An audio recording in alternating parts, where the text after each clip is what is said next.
Međunarodni kongres anestezista, reanimatora i transfuzista u hotelu Fontana okupio je 280 učesnika iz Srbije i svih bivših jugoslovenskih republika.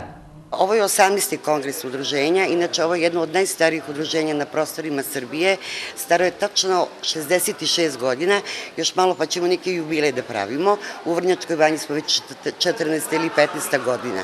Oblasti koje okuplja ovaj kongres je transfuzija, anestezija, urgentna medicina i slične grane.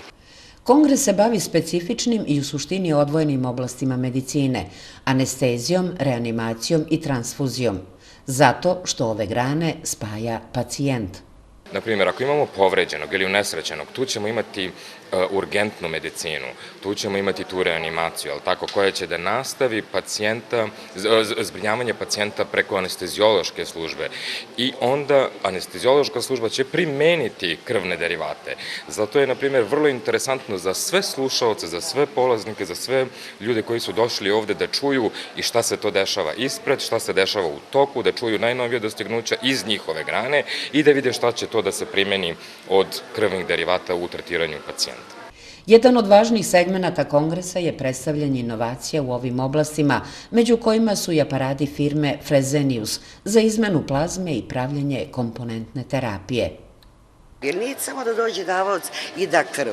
Obično se tu priča završava, međutim tu nije tako. On je dao krv, ali ne znam, nije spasio jednu osobu, nego 6 ili 7. Jer iz te jedne boce krvi, jedne kese, krvi, mi to sada posebnim aparatima, upravo iz firme Fresenius, delimo na komponentnu terapiju koja pacijentu treba. Da li će to biti trombociti, plazma, ja sad to govorim ovako da bi narod eventualno razumeo, leukociti, šta bude trebalo, to će pacijent dobiti. Tako da jedan davaoc spašava više života. Pokrovitelj petodnevnog kongresa je Komora medicinskih sestara i zdravstvenih tehničara Srbije. U organizaciji je učestvovala turistička agencija Spa Travel.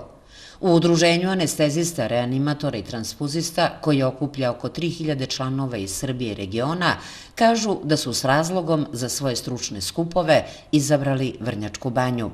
To je centralno mesto u Srbiji i imamo jako puno velikih centara koji su u samom okruženju i pružamo mogućnost da ljudi mogu da dođu i da čuju najnovije dostignuće iz oblasti transfuzije, anestezije, urgentne medicine, ima ih jako puno. Ako bi ja sad to nabrajala, to bi trajalo jako dugo.